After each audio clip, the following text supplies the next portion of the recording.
Yes! Yes! Yes, je l'ai eu comme coloc, lui. C'est vraiment une joie d'être ici avec vous pour poursuivre votre série préparatoire qui vous mène jusqu'à Pâques. Et oui, je le sais, avec le froid, la neige, tout ça, on a de la misère à y croire. Mais bonne nouvelle, on a changé d'heure cette nuit, donc le printemps arrive, tout le monde. Par la foi, j'y crois que le printemps arrive. Et donc, c'est votre série préparatoire à la Pâques jusqu'au bout. Et c'est vraiment un privilège et une joie pour moi d'être ici, de m'insérer dans cette série. Et d'entrée de jeu, j'aimerais parler d'un métier ici au Québec qui subit beaucoup d'opposition. Et je sais que vous savez de quel métier je parle. Remplaçant dans une école secondaire. Oh, je vois que je ne suis pas tout seul ici qui en a fait baver plus d'un quand j'étais au secondaire. On ne le sait pas, c'est comme dans la nature des étudiants. Aussitôt qu'un nouveau professeur, une nouvelle figure d'autorité rentre dans une classe, c'est dans la nature des étudiants de tester les limites de l'autorité. Mais qui a des enfants ici dans la salle? C'est dans la nature des enfants de tester l'autorité des parents. C'est en nous. C'est dans chacun des êtres humains. Nous testons toujours les autorités autour de nous. Que ce soit le patron, le professeur, le politicien, notre épouse, on teste toutes. Toutes les autorités, c'est en nous, ça. Et même des fois, il y a une certaine forme de vertu à ça. Vous savez, dans un régime démocratique, on a toujours un parti d'opposition. Et il y a un but à ça.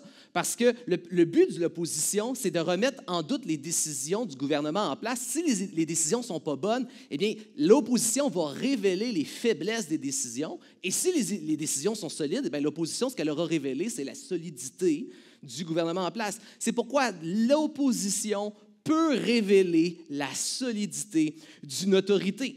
Et le texte que nous allons voir aujourd'hui, Jésus sera mis jusqu'au bout à l'épreuve de toutes sortes de manières dans son autorité.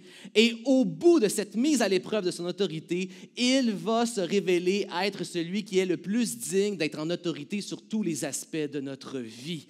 Jésus est digne d'être Seigneur. Oui, il est Seigneur par défaut, il est le Fils du Créateur de ce monde, il a reçu toute autorité sur le monde, il a le titre par défaut, mais ce n'est pas comme le fils d'un patron qui a juste reçu le titre, mais qui n'est pas un bon patron. Il s'est révélé être la meilleure autorité qui n'a jamais mis le pied dans ce cosmos en entier. Tu ne voudrais pas d'une autre personne que Jésus au titre de Seigneur de ce monde. Il est la meilleure autorité. Il n'y a pas un juge dans ce monde qui n'a pas un cœur aussi pur, sans péché que celui de Christ. Christ a un bon cœur, il est le seul à avoir un aussi bon cœur. Et en même temps, il n'y a pas, aussi droit soit-il, il n'y a pas un juge qui a un œil aussi droit que celui de Jésus. Il n'y a pas même un compas dans le monde plus droit et juste que l'œil du Christ. Il n'y a pas un juge aussi bon et aussi droit que Jésus. Il a été mis à l'épreuve, il a été testé jusqu'au bout, il s'est révélé être la meilleure autorité, il est digne d'être Seigneur de ta vie. Tu peux te reposer sur l'autorité. Oui, on peut applaudir. Tu peux te reposer sur la Seigneurie de Jésus-Christ. Tu peux même lui faire plus confiance qu'à toi-même. Tu peux lui faire confiance jusqu'au bout dans ta vie. Vous savez, la pensée populaire de ce monde, c'est « écoute-toi, suis ton cœur ». Jésus te dit « méfie-toi plus que tout de ton cœur, car il est contaminé par le péché ». C'est pourquoi il va dire « renie-toi, porte ta croix et suis-moi ». Fais confiance à Jésus plus qu'à toi-même et ça va te mener vers la vie. C'est le paradoxe de l'Évangile. Celui qui va vouloir conserver sa vie va la perdre, le Seigneur dit, mais celui qui va la remettre heureusement au Seigneur va la retrouver réellement en lui. Fais confiance au Seigneur, il est digne. Tu peux te reposer. Il a déjà été mis à l'épreuve et il s'est avéré être digne d'être ton Seigneur. Est-ce qu'il y a des gens ici, le Christ est ton Seigneur? Est-ce que tu peux témoigner qu'il est un bon Seigneur dans ta vie? Yes, amen. Donc, si vous avez votre Bible, et j'espère que vous avez une Bible avec vous, papier numérique, on va aller en Marc. Donc, Marc chapitre 11, verset 28. Ce qu'on va faire, c'est une longue séquence, en fait, le chapitre 11 et 12, où Jésus est mis à l'épreuve de toute manière sur plusieurs aspects de son autorité. Et vraiment, 4 aspects particuliers où Jésus va être mis à l'épreuve, et c'est le titre de mon message d'ailleurs, l'autorité de Jésus mise à l'épreuve. Et ces différents aspects où il est mis à l'épreuve vont révéler des aspects de son autorité et de sa seigneurie. Je vais cibler quelques courts passages qui illustrent chacun de ces 4 aspects. Donc, Marc 11, verset 28, c'est là qu'on va commencer. Donc, si vous avez déjà trouvé Marc 11 dans votre Bible, vous pouvez dire « Amen ». Si la personne à côté de vous n'a pas dit Amen, vous pouvez lui dire « Ah ouais ». Et sur cette blague, on commence la lecture. « Par quelle autorité fais-tu ces choses? » Jésus leur répondit, « Le baptême de Jean, venait-il du ciel ou des hommes? » Premier point ce matin ensemble, Jésus est le maître de la création. Et pas simplement le maître de la création, Jésus en est l'ultime révélation. Ici, ce que Jésus fait, remarque que déjà en partant, Jésus a toujours la meilleure réponse à toutes les questions qu'on lui pose. C'est comme un prof de philo. On lui pose une question et il répond par une question. C'est une question qui fait réfléchir. Et ce n'est pas une question gratuite. Ce que Jésus est en train de faire, en fait, c'est qu'il dit... Vous savez de quelle autorité Jean y baptise. Et en fait, vous n'avez pas voulu le valider, mais vous n'avez pas voulu non plus vous mettre le peuple à dos, donc vous êtes resté silencieux. De la même manière, vous savez de quelle autorité moi je fais les choses. Ce que Jésus est en train de faire en posant cette question-là, qui les cloue au silence, il est en train de dévoiler l'hypocrisie des pharisiens qui ne veulent pas croire dans l'autorité de Jésus, bien qu'ils savent très bien d'où vient l'autorité de Jésus. En fait, ce n'est pas une question de connaissance. C'est une question de rébellion, de dureté de cœur. Ils ne veulent pas se soumettre au Seigneur. Ils savent d'où vient son autorité. Ils ne veulent pas s'y soumettre. On pourrait même étendre cet état-là à l'ensemble de l'humanité. Ultimement, le problème de l'humain sur Terre n'est pas une question de connaissance. La Bible est claire. Profondément à l'intérieur de nous, tous les êtres humains ont cette intuition qu'ils devront un jour rendre des comptes devant Dieu et qu'ils ne passeront pas l'épreuve. Ultimement, l'homme a cette intuition, et comme l'apôtre Paul le dit en Romains, il veut étouffer cette vérité, cette intuition-là à l'intérieur de lui. Ce n'est pas un problème de connaissance, c'est un problème de rébellion. L'homme ne veut pas croire et se soumettre à Dieu. Et c'est ce que Jésus est en train de révéler par la question qu'il pose. Néanmoins, dans sa grâce, Jésus va prendre le temps de quand même répondre à la question des pharisiens. Et il va s'étendre en faisant une parabole. Il va exprimer ça à l'aide d'une illustration. Et peut-être vous connaissez la parabole, je vais la décrire. C'est la parabole du vignoble. Donc, Jésus va décrire le Père un peu comme le propriétaire d'un grand vignoble avec des employés, des ouvriers qui travaillent. Et coup sur coup, le propriétaire envoie des messagers parler aux employés. Mais les employés refusent de recevoir les messagers. Et ultimement, ce que le propriétaire fait, c'est qu'il envoie son propre fils parler en sa personne, révéler sa personne à ses employés. Ici, on a une belle image de Dieu, le créateur de l'univers, du cosmos et de la terre, qui envoie ses prophètes parler à son peuple pour se révéler, mais ces prophètes ne sont pas bien reçus. Et ultimement, il décide d'envoyer son propre fils unique, héritier, parler au nom de sa personne, mais ce fils est rejeté et tué par les ouvriers. De la même manière que Jésus, le Fils de Dieu, sera rejeté et crucifié sur la croix. Et c'est l'image que Jésus envoie. Ce que Jésus révèle par cette image, c'est qu'il est l'autorité sur la création. Il est le Fils du Créateur, venu lui-même incarner, marcher sur cette terre, révéler parfaitement le Père, mais nous l'avons rejeté et crucifié à la croix. C'est ce que Jésus est en train d'annoncer. Et lorsqu'on réalise l'autorité de Jésus sur la création, on réalise du coup il en est l'ultime révélation. C'est-à-dire qu'il n'y a rien dans ce monde qui est plus réel que Jésus, le Fils incarné. Je répète, il n'y a rien de plus réel dans ce monde. Nous n'avons pas un accès à la vérité et au réel autre que Jésus, le Fils de Dieu incarné. Je m'explique. Reste avec moi un instant. À l'origine, Dieu est créateur de toutes choses. Rien n'a existé en dehors de Dieu. Dieu est le créateur de toutes choses. Non seulement il crée la vie, mais il est celui qui soutient la vie. Il n'y a pas de vie sans Dieu. Il la crée, il la soutient. Si Dieu disparaît du jour au lendemain, il n'y a rien qui subsiste sans lui. C'est comme si on enlève une prise électrique, il n'y a plus de courant dans l'appareil électrique. Dieu est le créateur et le soutien de toute vie, de toute chose, de toute création. Étant le créateur, c'est Dieu qui est le standard, c'est lui qui est le repère, c'est lui qui est le critère de tout ce qui est réel et qui ne l'est pas dans ce monde, puisqu'il en est le créateur. Tout se définit selon Dieu, parce que c'est lui qui a créé toutes choses. Donc, c'est Dieu le critère et le standard pour ce qui est réel et ce qui ne l'est pas. C'est Dieu qui détermine ce qui est vrai et ce qui est faux. C'est Dieu qui détermine ce qui est bien, ce qui est mal. C'est Dieu qui détermine ce qui est la vie, le bonheur, la lumière et la vérité. Et lorsque l'humanité se rebelle et décide de tourner le dos à Dieu et de vivre sa vie pour lui-même à son propre compte, c'est le rejet de Dieu dans le Jardin d'Éden. Si l'homme tourne le dos à la vie, au bonheur, à la lumière, à la vérité, à quoi l'homme fait-il face maintenant? Il fait face à la mort, au malheur, aux ténèbres, au mensonge, et il est perdu. Et c'est pourquoi le Père se révèle et envoie son Fils. Et c'est pourquoi Jésus pourra dire « Je suis le chemin, la vérité et la lumière ». C'est celui qui ramène à la vie du Père. Et maintenant, si on n'a pas Jésus, qui est un chemin qui nous sort de notre perdition, s'il n'est pas lumière, vérité et vie, laissé à nous-mêmes, on est perdu dans la mort, le mensonge et les ténèbres. Et tout ce que l'homme se crée comme autorité pour se diriger dans la vie n'est en fait que simplement une spéculation. Que ce soit la science des hommes, que ce soit les religions, les superstitions des hommes, que ce soit la philosophie des hommes, toutes nos philosophies, sciences et religions et superstitions ne sont que des spéculations qui tournent, qui essaient de comprendre le but et le sens de ce monde, mais ce ne sont que des spéculations qui se font tous compétition et aucune ne peut se confirmer et se valider. L'homme est perdu dans une multitude de spéculations. Il y a plein de sortes d'autorités autour de nous qui essayent de diriger notre vie. Imaginez, encore une fois, là, je vais vous demander de la foi. Imaginez qu'on est l'été et qu'il fait chaud, vous avez envie d'une crème glacée. Je sais, là, bientôt, les crèmeries vont réouvrir. Et là, on est l'été, il fait chaud, j'ai envie d'une crème glacée. Quelle autorité j'écoute? Mon estomac me dit que j'ai faim et que je veux manger une crème glacée. Est-ce que j'écoute mon estomac, mon ventre, mon appétit? Mais là, il y a mon docteur qui m'a dit qu'en ce moment, ce n'était pas très bon pour moi manger de la crème glacée. Alors, est-ce que j'écoute la science? Mais de l'autre côté, la philosophie populaire du moment, c'est écoute ton cœur, écoute ton désir. On s'en fout en ce moment de ce que ton médecin dit. Donc, c'est mon ventre, c'est la science, c'est la philosophie populaire.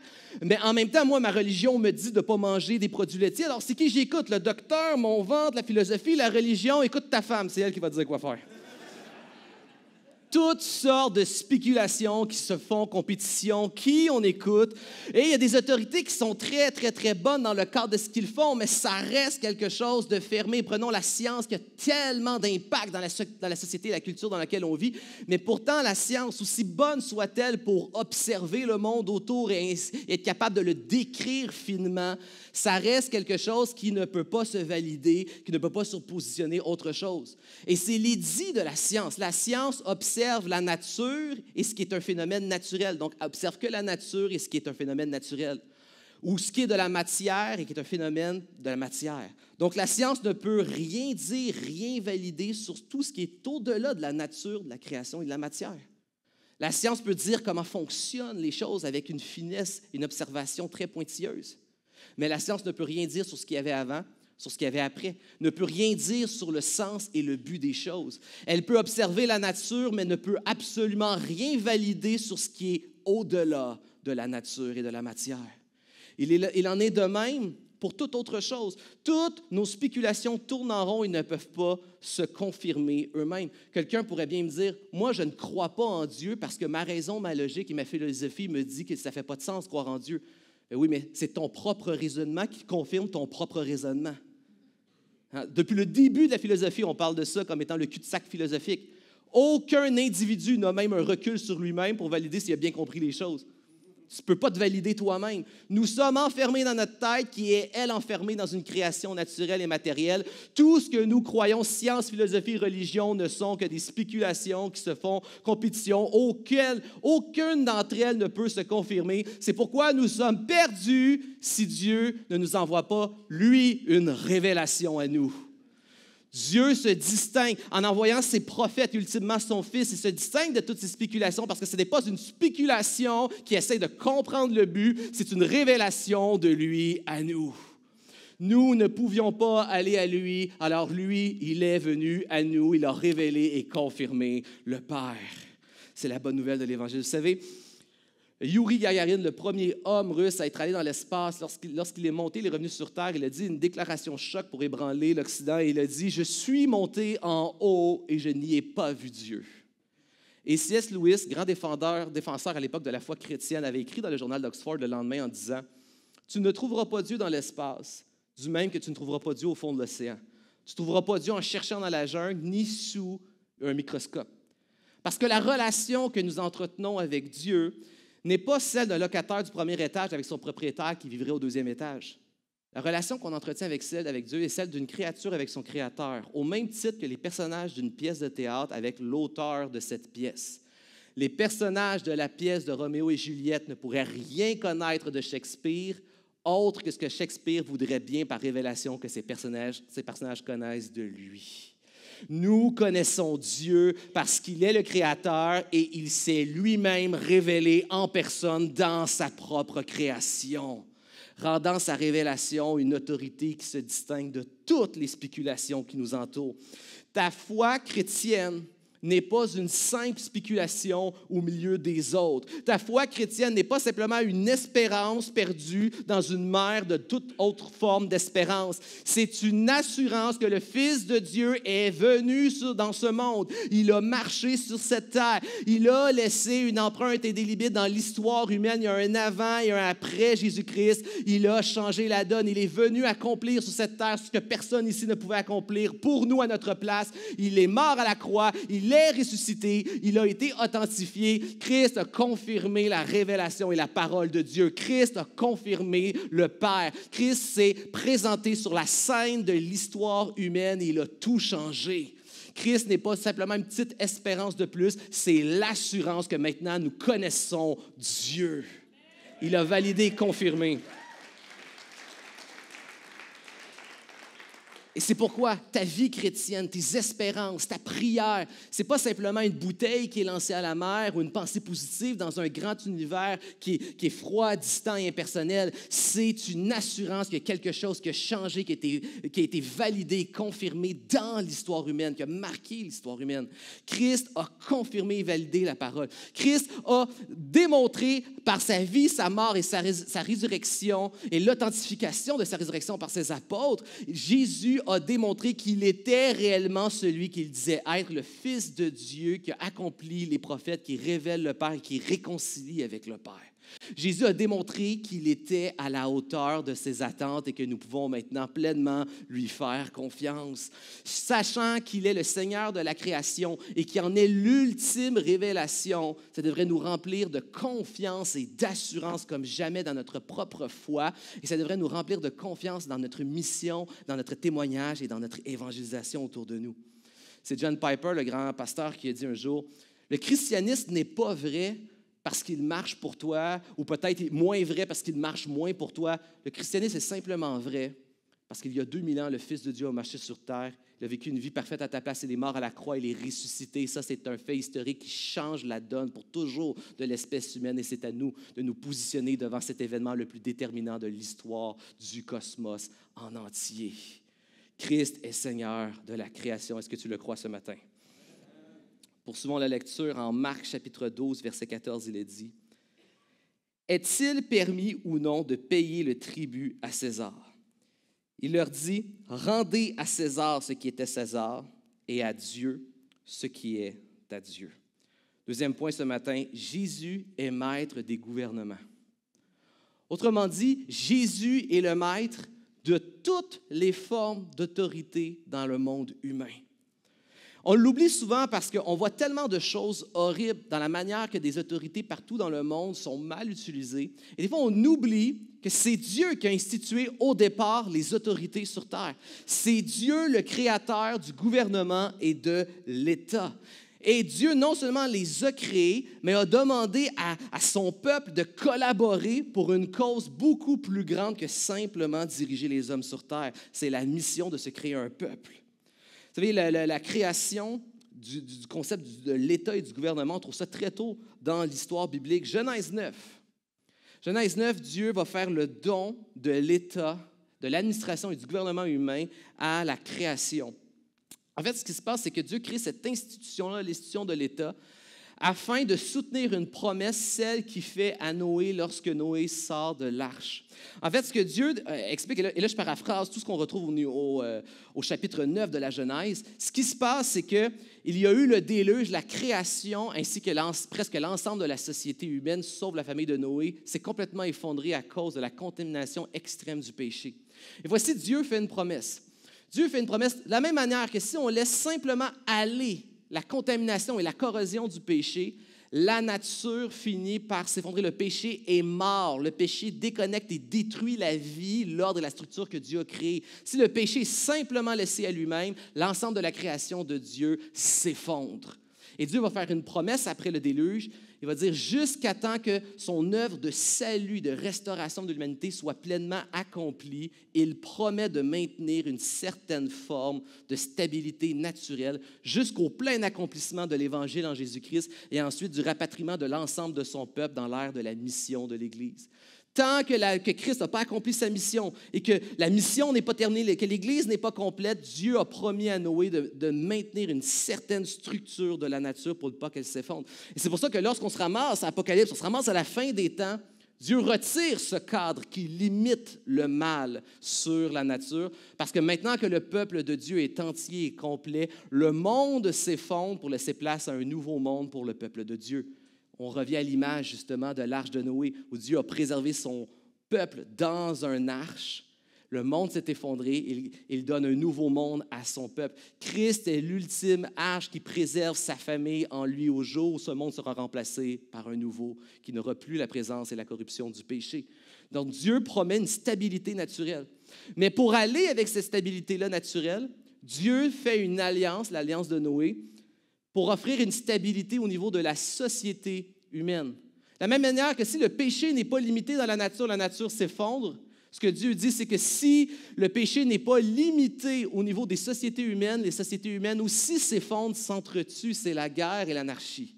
Et c'est là que Dieu va donner la structure de l'autorité de l'État avec le mandat de l'État.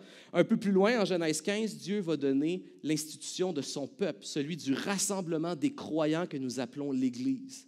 Donc, et c'est intéressant parce que les deux se ressemblent, mais ont des mandats différents. Genèse 9 et Genèse 15 et 17.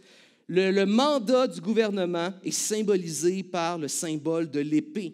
Il s'adresse, lorsque Dieu le donne en Genèse 9, il s'adresse à tous les hommes. C'est pour administrer le monde commun sur la terre que tout le monde partage, croyants et non-croyants. Le mandat de l'État est simplement illimité. Il est pour un temps seulement, jusqu'à la fin des temps, jusqu'à la pleine accomplissement de la mission divine.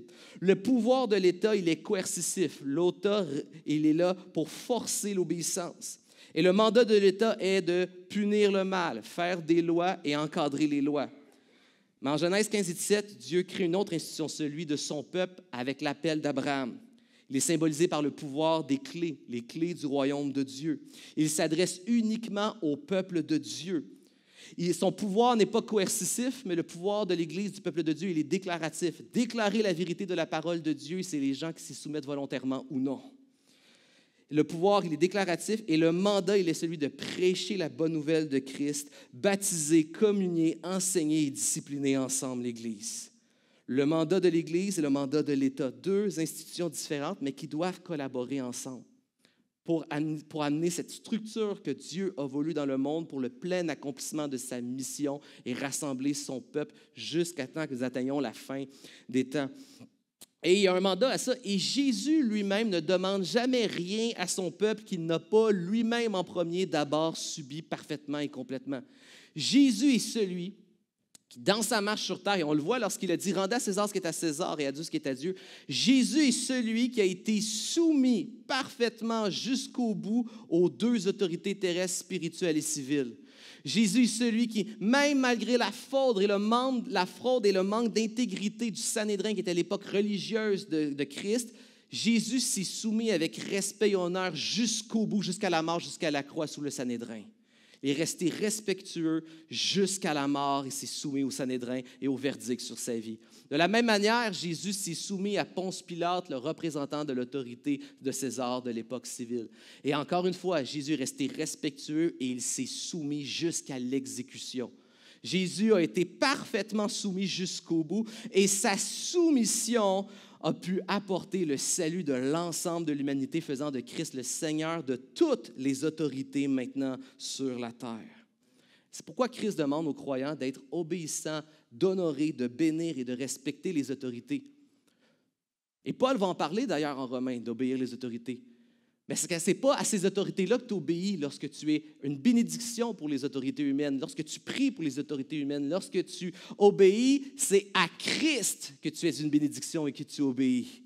parce que les autorités ont été mises en place par lui. C'est un peu comme quand on était à la petite école, je ne sais pas si vous avez déjà vécu ce cas de figure-là, mais tu es à la petite école et là, le professeur doit aller prendre une pause ou quelque chose. On ne sait jamais ce que le professeur allait faire à ce moment-là. Mais là, il part pendant 5-10 minutes. Moi, je suspectais à l'époque qu'il allait peut-être fumer une cigarette, mais le professeur doit quitter la classe. Puis là, il va nommer un étudiant, puis il va dire, « Toi, tu es mon remplaçant dans la classe. » Et là, habituellement, c'était le moment du power trip. On voulait tous être cet étudiant-là qui était le remplaçant du professeur puis qui faisait la loi puis le boss dans la classe. Mais là, le prof partait et là, vous aviez une autorité déléguée qui avait pour tâche de garder l'ordre dans la classe. C'est exactement ce que Dieu a fait en créant le gouvernement. Tu n'obéis pas à Dieu même si les gouvernements sont immatures, utilisent mal leur autorité, n'accomplissent pas leur mandat. Lorsque l'on prie, que l'on bénit, qu'on obéit au gouvernement, c'est à Christ que nous obéissons ultimement parce que c'est lui qui a mérité la seigneurie sur toutes choses. Et c'est pour le service de ce qu'il nous a demandé d'accomplir, maintenir un ordre et une autorité dans ce monde pour que s'accomplisse pleinement la mission.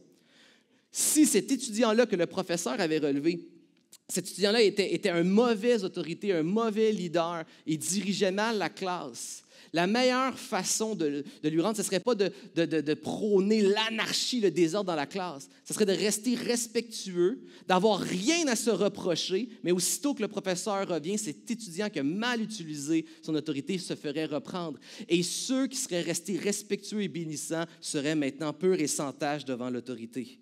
Et c'est ce que la Bible nous enseigne. Trop souvent, dans notre nature humaine qui remet en cause les autorités, on se trouve toutes sortes de justifications pour désobéir et manquer d'intégrité envers nos autorités.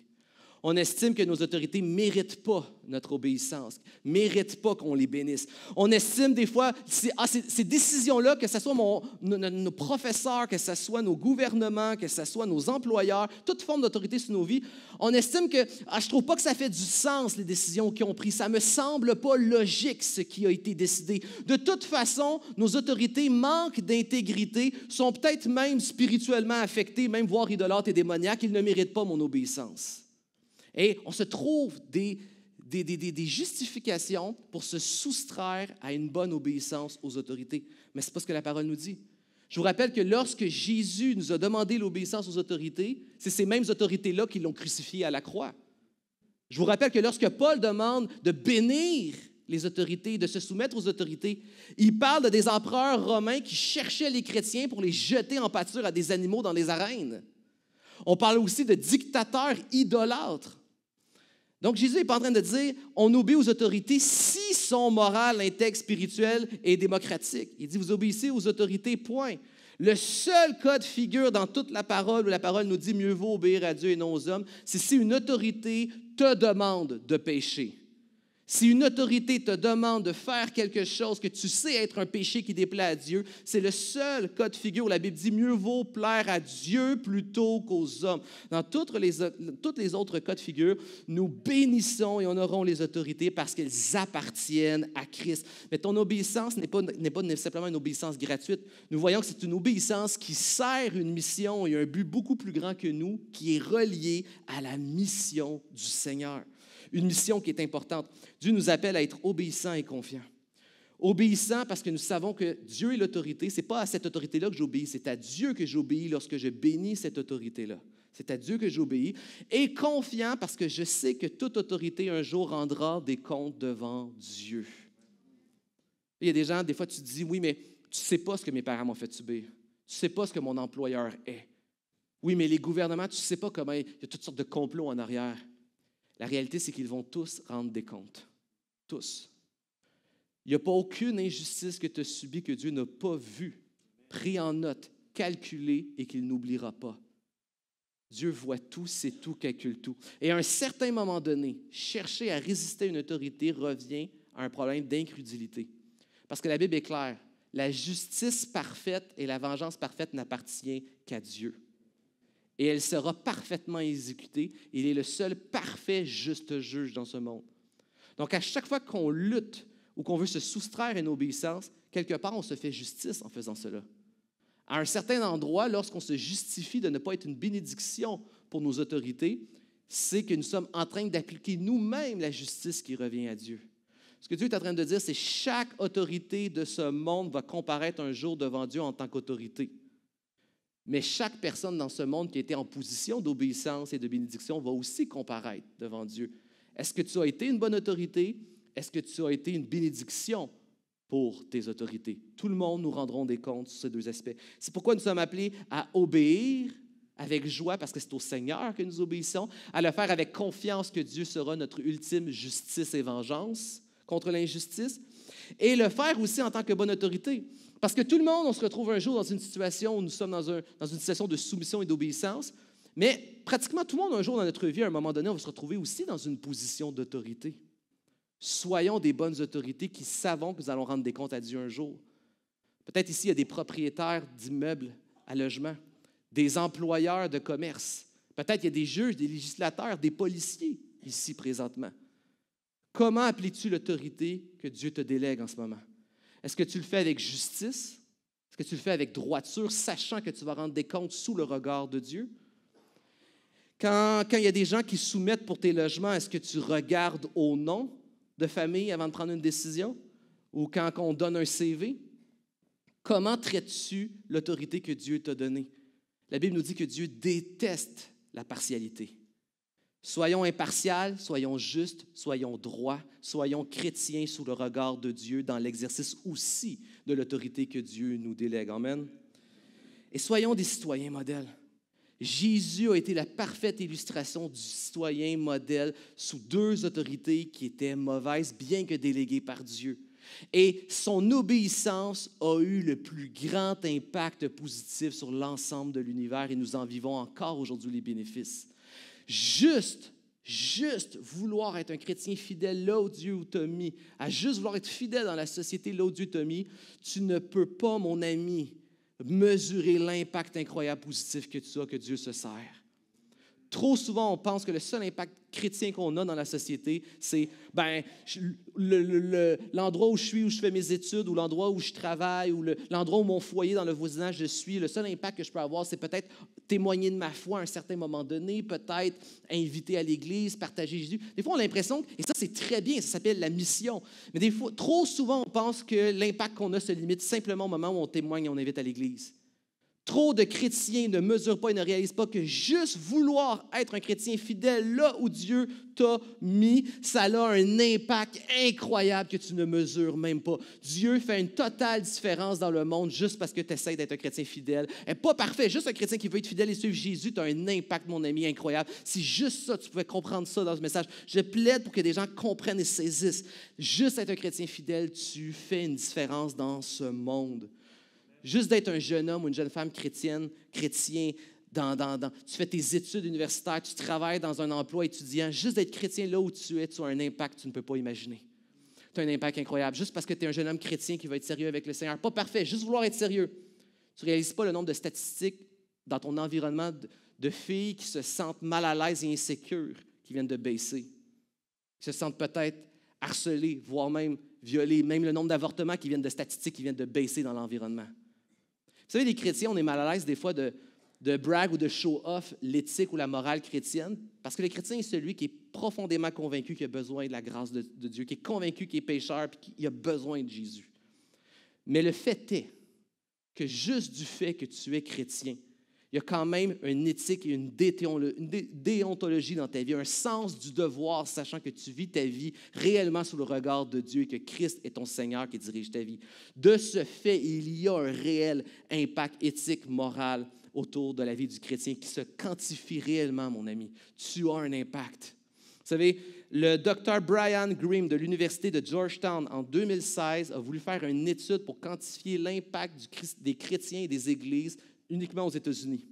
En fait, à cause de tout ce que les chrétiens sont, justement, le fait que les chrétiens enseignent de bénir les autorités, de payer les impôts, de ne pas travailler sous la table, d'être sérieux, de vouloir bâtir la société, faire du bien à la société, de ne pas voler du temps, de justement l'importance que les chrétiens prennent envers le consentement, la sexualité, la famille, le fait que les chrétiens offrent un tissu social solide que beaucoup de gens n'ont pas, le fait que les chrétiens offrent des ressources spirituelles, émotionnelles, psychologiques, le fait que les chrétiens œuvrent dans des services humanitaires et communautaires. Il a voulu évaluer l'impact si en une année, le christianisme, les chrétiens, les églises disparaissaient des États-Unis, c'est 1,2 trillion de dollars qui disparaissent cette année-là. Ça, 1,2 trillion, pour t'aider à l'imaginer, c'est 2 fois le budget militaire des États-Unis annuel. C'est 2 fois le PIB du Canada pour une année. C'est-à-dire que si les chrétiens disparaissent des États-Unis, ça prend 2 ans de PIB au Canada pour rembourser la disparition des chrétiens aux États-Unis. Maintenant, imagine que le christianisme disparaît des États-Unis, du Canada, de l'Amérique latine, de l'Europe, de l'Afrique, de l'Asie. Si le christianisme disparaît, le monde s'effondre, littéralement. Peut-être que tu t'es déjà fait dire, oui, mais le christianisme, ça, c'est juste une canne sur laquelle tu te reposes. Laisse-moi te dire, le christianisme, c'est la canne sur laquelle le monde entier présentement se repose. Si le christianisme disparaît, le monde n'est pas capable de survivre à la disparition du christianisme présentement. Le monde ne va jamais donner une médaille aux chrétiens, mais ne réalise pas qu'ils reposent sur eux pour exister. Il n'y a plus de monde civilisé, structuré si le christianisme disparaît du jour au lendemain sur la terre. Parce que c'est exactement la raison pour laquelle Dieu a créé les autorités humaines. Maintenir une structure dans ce monde qui limite, ça s'appelle la grâce commune, qui limite les impacts du mal pour laisser pleinement l'accomplissement de la bonne nouvelle de l'Évangile en Christ et ensuite la mission qui rapatrie un peuple en entier pour Dieu. Des fois, tu peux avoir cette impression que ton christianisme ne sert pas à grand-chose, tu essaies juste d'être fidèle à Dieu dans l'environnement où tu es, tu essaies de te témoigner, juste de vouloir être fidèle, tu ne réalises pas, mon ami, l'impact incroyable que tu as autour de toi. Quand j'étais jeune, il y avait un chapiteau d'évangélisation qui prêchait la bonne nouvelle de Jésus qui revenait dans notre petit village d'où je viens, qui revenait régulièrement à chaque été, puis on allait le visiter avec mon père. Puis je trouvais ça toujours le fun, enfant, d'être sous une grande tente. Il y avait comme 4-5 poteaux, un grand dans le centre, 4 de ses côtés. Il y avait des hot dogs, il y avait un prédicateur qui prêchait l'Évangile. Et j'aimais ça. Et c'était un lieu où il y a une mission qui se faisait. Quelqu'un prêchait l'Évangile, il y a des gens qui venaient à Jésus. Et tout ça, ce beau chapiteau-là, se tenait avec 5 poteaux. Mon ami, juste d'être chrétien là où tu es une colonne qui fait que le monde en ce moment continue de tourner, la mission se fait, le peuple de Dieu se remplit et grandit. Si, mon ami, tu n'es pas là et tu disparais, le monde s'effondre, il n'y a plus de mission qui se fait. Tu as un impact à juste vouloir être un chrétien. En ce moment, tu bénis à la fois l'Église de Jésus-Christ, mais tu bénis aussi la société en voulant simplement être fidèle au Seigneur. Est-ce que je peux entendre un gloire à Jésus pour ça?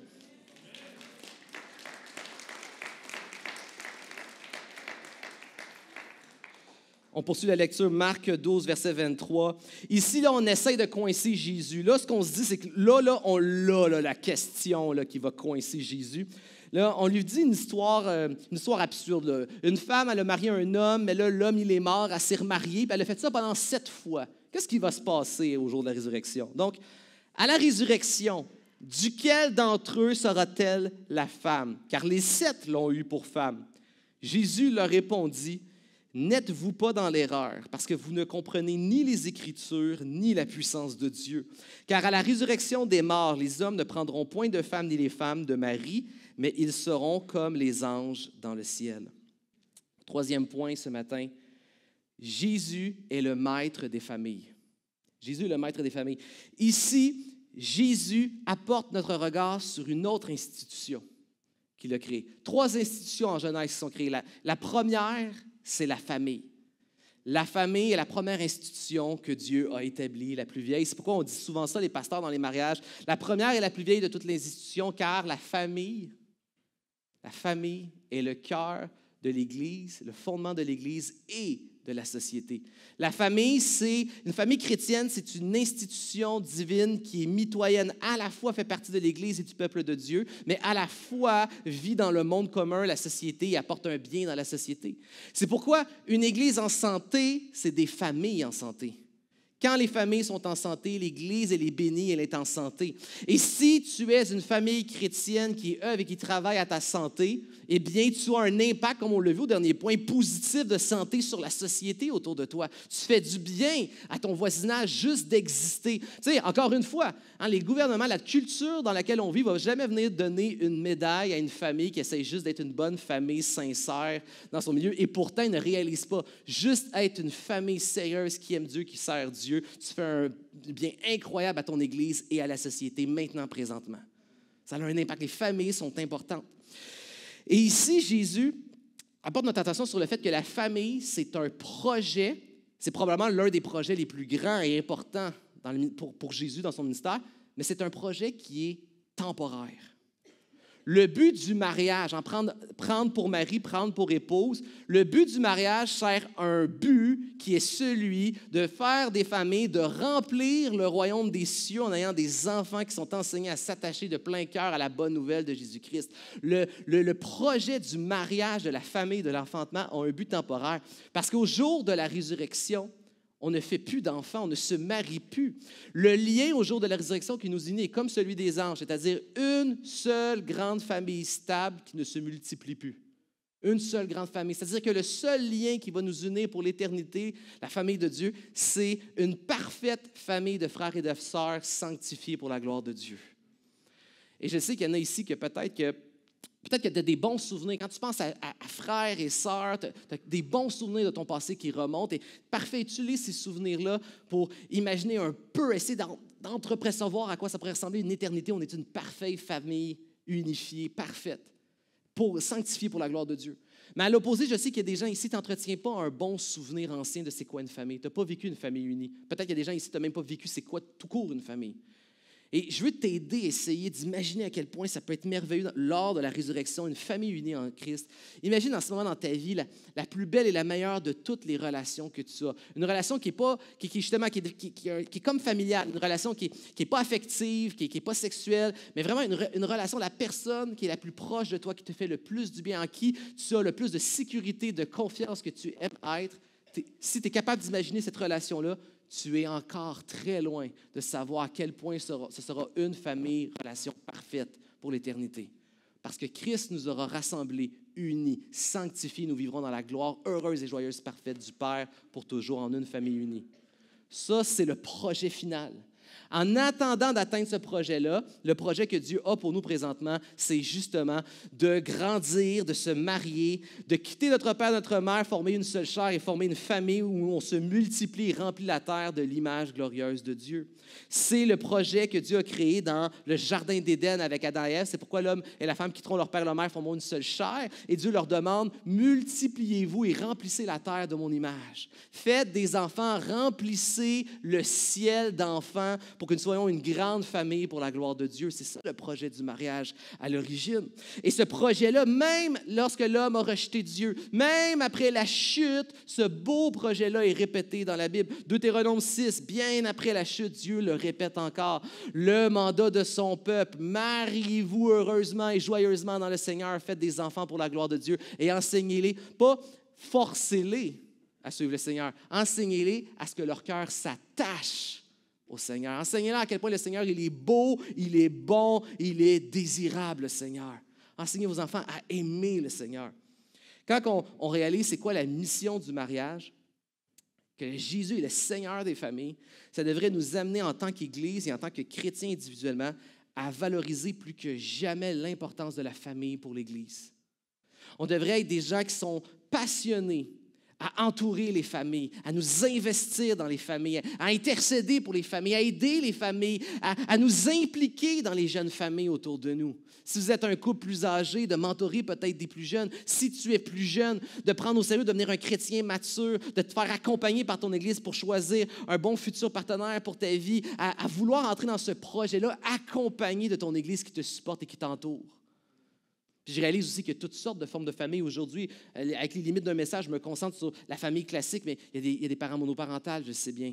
Il y a des gens ici, à cause de raisons de stérilité, ont décidé d'adopter. Il y a des familles spirituelles, des familles recomposées. Il y a une application pour tous les types de familles que le Seigneur a. Mais de valoriser en tant qu'Église l'importance de la famille ici. C'est important de valoriser la famille. Et ce que la Bible nous enseigne, lorsqu'on voit le projet de Dieu dans la Genèse, répété en Deutéronome et répété par Jésus pour le mariage, les enfants, pour le peuple de Dieu, ce qu'on réalise dans la parole de Dieu, c'est que la mission de Dieu passe premièrement par la procréation et l'éducation avant l'évangélisation. La mission passe premièrement par la procréation avant l'évangélisation. C'est le projet dans lequel Dieu veut nous embarquer, faire des familles pour remplir le ciel et les éduquer dans l'amour de la bonne nouvelle de Jésus-Christ. Et ça se confirme aussi avec les études. Tu sais, le Barna Group aux États-Unis a fait une étude et s'est rendu compte que toutes les églises aux États-Unis qui investissaient le plus dans la famille et les ministères pour enfants étaient les églises qui vivaient le plus longtemps, qui assuraient le plus leur pérennité. C'est-à-dire qu'une église qui met tout son budget dans l'évangélisation, qui va chercher des autobus et des autobus et des autobus de nouvelles personnes continuellement, puis qui prêche qu'à des nouvelles personnes la bonne nouvelle de Jésus, qu'il y a plein de nouveaux qui rentrent tout le temps, ultimement, va quand même finir par s'essouffler et mourir si elle perd toujours ses enfants par la porte d'en arrière. À l'inverse, l'Église qui investit vraiment sur les familles et les enfants, ce sont elles les églises qui durent le plus longtemps et qui vivent, qui ont le plus de vitalité et de jeunesse. Et dans l'idéal, là, on fait les deux, vous me comprenez bien. On est bon pour investir dans les familles, les enfants et la jeunesse de l'Église, et on est bon pour prêcher l'Évangile à la culture et au nouveau. Mais la mission, Jésus veut nous ramener nos regards sur l'importance de valoriser la famille dans l'Église. On devrait entourer nos jeunes gens, on devrait bénir, investir, mentorer et aider nos jeunes gens à entrer dans l'éducation chrétienne de leurs enfants. Et vous savez, l'éducation chrétienne, c'est quelque chose qui peut faire peur à bien des parents, mais la base de l'éducation chrétienne est simple. Juste essayer, comme je l'ai dit pour la société, juste vouloir être un chrétien fidèle dans ta maison et dans ta famille, là où tu es. Rien de plus, rien de moins. Dieu ne te demande pas de devenir un super pasteur, prof de la Bible à la maison. Juste d'être un chrétien fidèle. Juste d'être un chrétien fidèle. Si peut-être des parents que je peux encourager, vous savez que les études, encore une fois, Barna Group a démontré que 60% des enfants qui sont nés dans l'Église en devenant adultes vont quitter l'Église. Donc, je dis ça pour encourager, en fait, parce qu'il semble que c'est un passage obligé, que la majorité des enfants nés dans l'Église, un jour, vont quitter l'Église. Donc, de ne pas se décourager, c'est un passage obligé. Mais voici l'encouragement. 70% de ces enfants-là qui ont quitté l'Église, Lifeway Research nous dit, reviennent à l'Église. 70% reviennent à l'Église. Et lorsque Lifeway Research sonde ces jeunes-là qui reviennent à l'Église, qu'est-ce que ces 70% qui reviennent à l'Église ont de différent des autres qui ne sont jamais revenus? Ce qui ressort le plus, c'est que le parent était un vrai chrétien à la maison. Pas un chrétien parfait, juste un vrai chrétien qui veut être fidèle malgré ses défauts. Un vrai chrétien fidèle. Et à l'inverse, le 30% qui ne revient pas, ce qui ressort, c'est l'hypocrisie des parents. Mes parents ne sont pas les mêmes à l'Église qu'à la maison. Quand je parle d'un chrétien, un vrai chrétien, ce n'est pas un super chrétien, ce n'est pas un super spirituel. C'est juste un chrétien qui veut du mieux qu'il peut de son cœur pour simplement obéir au Seigneur dans la maison. C'est un chrétien qui, comme tous les autres, a des stress, des angoisses et des anxiétés avec la vie quotidienne qui va vite, mais que l'enfant, dans sa jeunesse, a été témoin du parent qui a dit « Écoute, là, on va exercer la foi. » On vit des moments de stress, on vit des moments d'inquiétude, mais time out. On connaît un Dieu qui est souverain, qui est plus grand que tout ça, on va lui remettre ces situations-là. Est-ce que l'enfant a été témoin d'un moment où la foi de la famille a été exercée? Des familles dans lesquelles on a valorisé l'importance de la prière et de la parole. Vous savez, pour tous les chrétiens, ça peut être un défi, surtout dans certains moments de vie, les jeunes enfants, tout ça, la fidélité d'avoir une discipline de lecture de la parole et de la prière. Tous les chrétiens peuvent lutter avec ça. Mais est-ce que l'enfant a été témoin que c'était tellement important qu'à certains moments, le parent a priorisé, a valorisé l'importance de la prière et de la parole? Les enfants qui ont été témoins de ça à la maison, pas parfaits, mais qui ont été témoins de ça, ça a eu un impact dans leur retour à l'Église, dans l'adulte. Des parents qui étaient capables d'appliquer la bonne nouvelle de Jésus à la maison, c'est-à-dire, je suis imparfait et Jésus m'a fait grâce. Donc, je suis capable de demander pardon à mes enfants, puis je suis capable d'accorder le pardon à mes enfants parce que moi, j'ai reçu le pardon. Des parents qui font grâce et qui sont capables de demander grâce. Les enfants qui ont été témoins de ça, ça a eu un impact. Et l'article disait que l'élément le plus déterminant aussi, c'était la fidélité envers l'Église locale. Dans ces enfants-là qui sont revenus, les parents étaient des parents qui étaient fréquents à l'Église locale et impliqués dans l'Église locale. Dans ces 70% d'enfants qui revenaient, ce n'est pas des parents parfaits. C'est juste des parents qui essayent d'être fidèles dans les aspects de leur vie à la seigneurie et à l'autorité de Jésus sur les familles. Ça vaut la peine de se battre pour nos familles. Ça vaut la peine de faire en sorte que d'être juste un chrétien, juste te dire, je veux juste être un chrétien fidèle. Comment juste par le imparfait, mais qui va être fidèle à la maison, tu as un impact sur ta famille immédiatement. Et ultimement, ça nous amène à valoriser encore une fois comme Église et investir dans les couples de l'Église. Parce que si la famille, c'est le fondement de l'Église et de la société, le couple est le fondement de la famille. Une famille ne peut pas être plus en santé que le couple. Un couple en santé, une famille en santé, des églises, une société en santé. Ça vaut la peine de se battre en tant qu'Église et en tant que couple. Ton couple, en ce moment, vit des difficultés, des épreuves. Ça vaut la peine de te battre. Des fois, on a l'impression que lorsqu'on est dans un moment difficile de couple et qu'on se bat pour la santé du couple, on se bat pour la spiritualité du couple, on se bat pour la fidélité du couple, on a l'impression que des fois que notre combat, c'est juste pour ne pas pécher. C'est juste un combat pour ne pas pécher. Je sais que Dieu n'aime pas l'infidélité ou le manque de spiritualité ou le manque de santé dans le couple. Donc, je fais juste me battre pour plaire à Dieu. Puis c'est bien de vouloir pas pécher. C'est bien de vouloir plaire à Dieu. Juste que tu comprennes qu'il y a beaucoup plus que ça quand même qui est en jeu. Juste te battre pour la santé de ton couple, te battre chaque jour pour la fidélité de ton couple. Juste faire ça, tu as un impact incroyable, immédiat sur ta famille. Il y a des répercussions incroyables que tu ne mesures pas sur l'Église et comme on l'a vu, même sur la société entière. Et tout ça, en plus, c'est un investissement éternel que nous allons revoir dans la résurrection. Ça vaut la peine de te battre pour ton couple présentement. Ça vaut la peine de te battre. Ça vaut la peine, pour tout ça, ça vaut la peine de souffrir parfois même dans notre couple. Quand on réalise l'impact que tout ça a. Puis ça vaut la peine de vivre aussi juste tous les moments quotidiens plates de cette vie. Quand on se lève le matin, on a changé d'heure, on se lève plus tôt, on fait les lunchs pour les enfants, pour l'école. Tout ça, là, tout ce qui peut sembler plate, banal, quotidien, ça vaut la peine de le vivre quand tu réalises que c'est quelque chose c'est une mission qui est tellement plus grande que juste ce petit moment-là du quotidien. Une mission qui nous dépasse et qui a un impact tellement si grand sur les 3 institutions que Dieu a créées et en plus sur l'éternité. C'est pourquoi Christ rappelle l'éternité. Rappelez-vous ultimement que tout ça, on le fait au regard d'une bien plus grande cause qui est à venir. Est-ce qu'il y a des chrétiens qui le croient ici? Jésus un jour revient. Est-ce que je peux entendre un Maranatha ce matin? Yes. On termine une dernière portion. Les musiciens peuvent s'approcher. Marc 12, verset 28. Là, on arrive avec la dernière question. On dit à Jésus, quel est le premier de tous les commandements? Autrement dit, quel est le plus grand, le meilleur de tous les commandements? Et Jésus va répondre, tu aimeras le Seigneur, ton Dieu, de tout ton cœur, de toute ton âme, de toute ta pensée et de toute ta force. Et voici le second qui est proche, tu aimeras ton prochain comme toi-même. Après ça, après que Jésus ait répondu parfaitement à tout, il n'y a plus personne qui n'osa plus rien rajouter. Jésus a été éprouvé sur tous les aspects de son autorité et il s'est révélé à être le parfait Seigneur de toute l'expérience et la vie humaine. On a vu que Christ est le Seigneur de la création et en est l'ultime révélation. C'est pourquoi notre foi, elle n'est pas une simple petite espérance spéculative, mais elle peut être remplie d'une assurance heureuse et reposante sur sa Seigneurie parfaite. On a appris que Christ est le Seigneur de toutes les autorités humaines. Bien sûr, les autorités humaines sont imparfaites, parfois idolâtres, pécheurs, nous font du mal, injustes. Mais ultimement, on appartient au Seigneur et lorsqu'on est fidèle, on a un impact sur ce monde qui permet la mission du Seigneur. Un impact incroyable à juste être chrétien. Puis on a vu que plus précisément, il est le Seigneur des familles. Et en voulant être des familles, puis il y a toutes sortes de formes de familles, mais en voulant simplement être fidèle dans le domaine de la famille, on a un impact, encore une fois, incroyable sur la mission glorieuse que le Seigneur nous a donnée. Mais ultimement, Christ est le Seigneur de la parole. Il est le Seigneur de la parole. Jésus, on lui demande, c'est quoi le plus grand des commandements? Il est capable de résumer toutes les attentes de Dieu en un commandement. Obéis et aime pleinement et parfaitement en tout temps, de tout ton être en entier, à chaque instant, le Seigneur. Rien de moins. Pleinement amoureux et obéissant en tout temps, de tout ton être, toujours du Seigneur. Et de même, envers la création et tous les hommes, les frères et les sœurs autour de toi.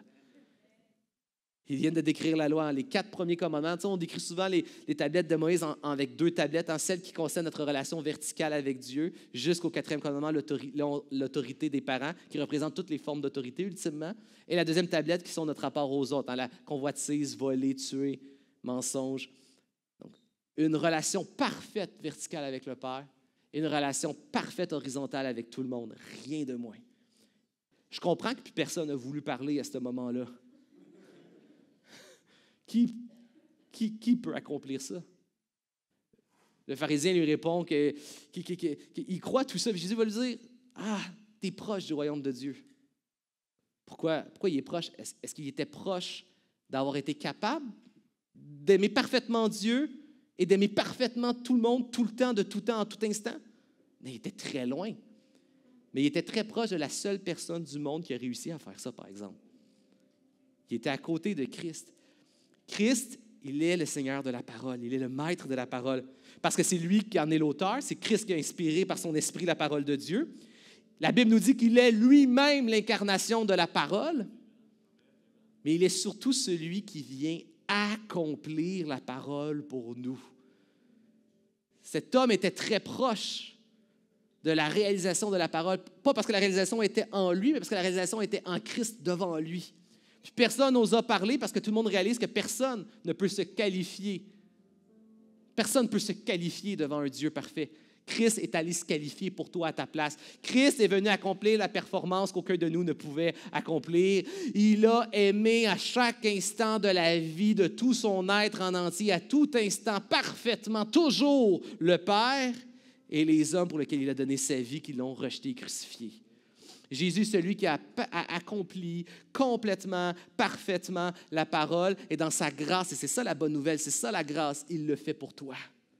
Il le fait pour toi. Je te rappelle, mon ami, tu l'as sûrement déjà entendu, mais évangile, c'est pas juste un mot grec, ça veut dire en français bonne nouvelle, littéralement.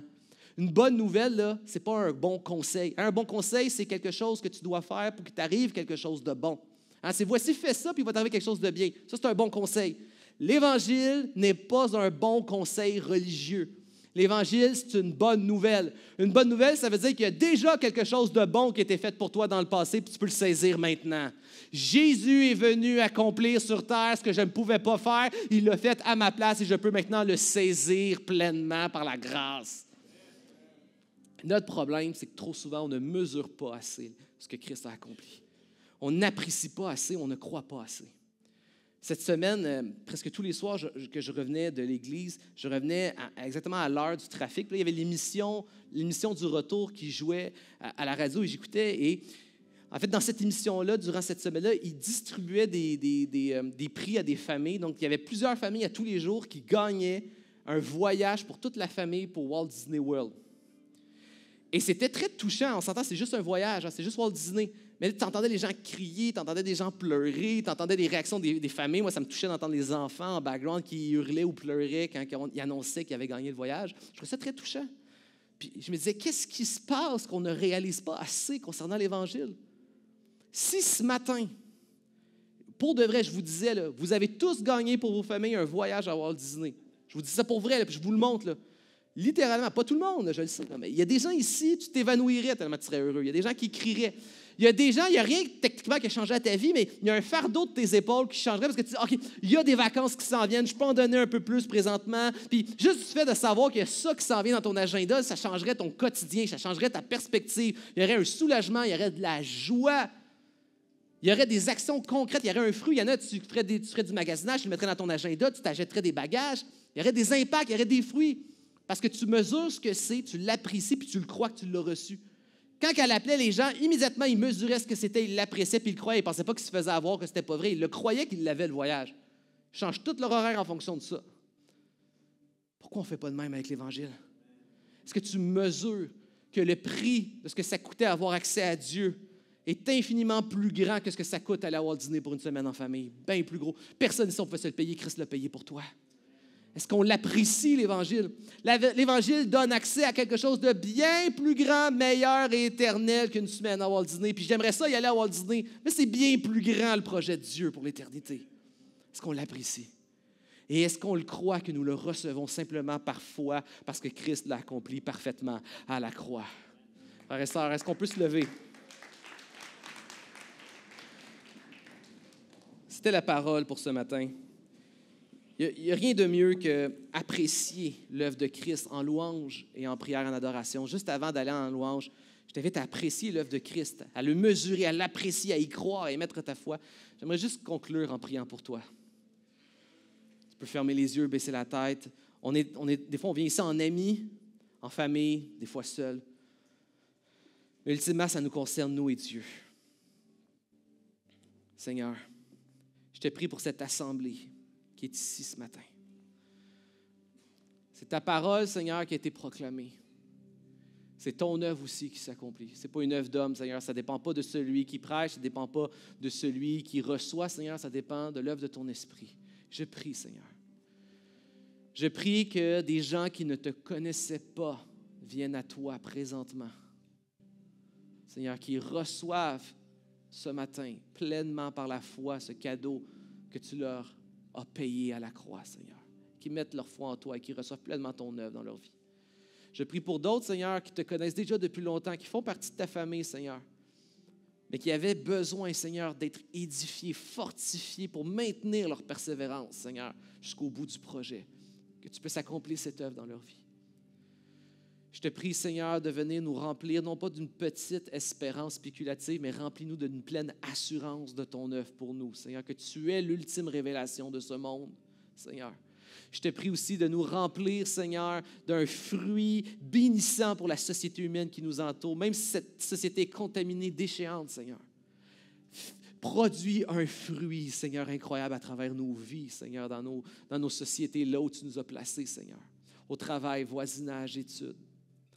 Je prie, Seigneur, pour les familles. Je sais qu'il y a toutes sortes de formes de familles, que ton esprit puisse appliquer, Seigneur, avec précision, les applications de ta parole à chacune des formes de familles qui sont représentées. Que tu puisses bénir les familles, sauver les couples, Seigneur. Sauver les enfants, Seigneur, qui t'appartiennent.